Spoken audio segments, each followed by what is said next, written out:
Depression affects more than 150 million people worldwide, making it a leading cause of losing healthy years of life as a result of disability. In fact, by 2020, depression may be the second leading cause of healthy years of life lost, second only to heart disease. Why is depression so common? Well, it is said nothing in biology makes sense except in the light of evolution. But why would we evolve to get depressed? Depression poses a baffling evolutionary puzzle, if it has such negative effects, but yet it remains so common and heritable, meaning a big chunk of risk is passed through our genes. So there must be some kind of adaptive benefit. Otherwise, presumably, it would have been naturally selected against. Maybe depression is an evolutionary strategy for defense against infection. Infection has been the leading cause of mortality throughout human history. The average life expectancy was 25, and it was not uncommon for half our kids to die. With such stark capabilities, infection has been a critical and potent driving force in natural selection. When we become infected, there's a surge of inflammation as our body mounts a counterattack. And then what happens? We feel lousy. We feel sick, we get weak, tired, slow, and sleepy. We don't want to see anyone, we don't want to do anything. All we want to do is sleep. It's like we're depressed. And that's great for fighting infection. Not only does it help us conserve energy so we can put up a good fight, but reduces social contact. We're not running around infecting everyone.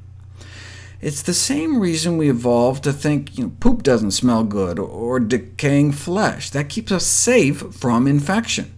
In fact, we see this phenomenon with other social animals like honeybees and mole rats, who feel impelled to crawl off and die alone when they get sick, which reduces the risk for the rest of the community.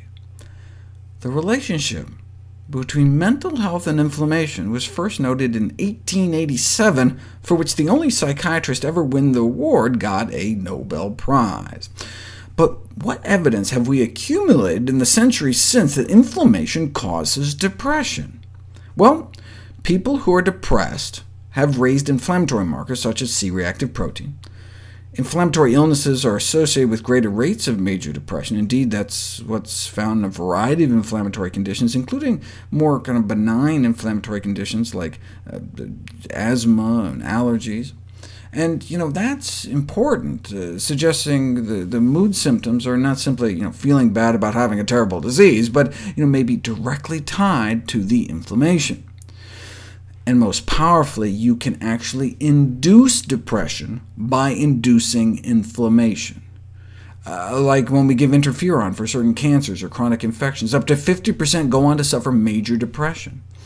Even just giving a vaccine can cause enough inflammation to trigger depressive symptoms.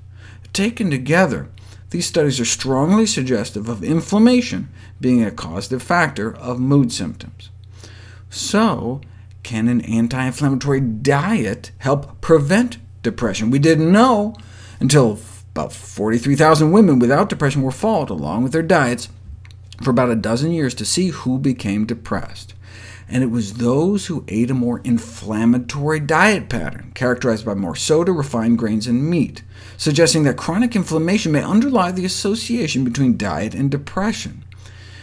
Normally, we think of omega-3s as anti-inflammatory, but they found fish to be pro-inflammatory, associated with increased C-reactive protein levels, consistent with recent findings that omega-3s don't seem to help with either depression or inflammation.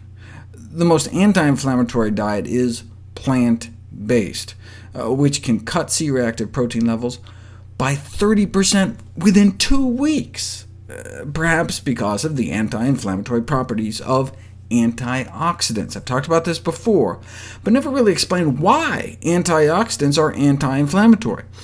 See, oxidative damage caused by free radicals may cause an autoimmune response in the body by changing the chemical structure of otherwise ubiquitous molecules to generate new structures that the body attacks as foreign. For example, when LDL cholesterol gets oxidized, our body creates antibodies against it and attacks it.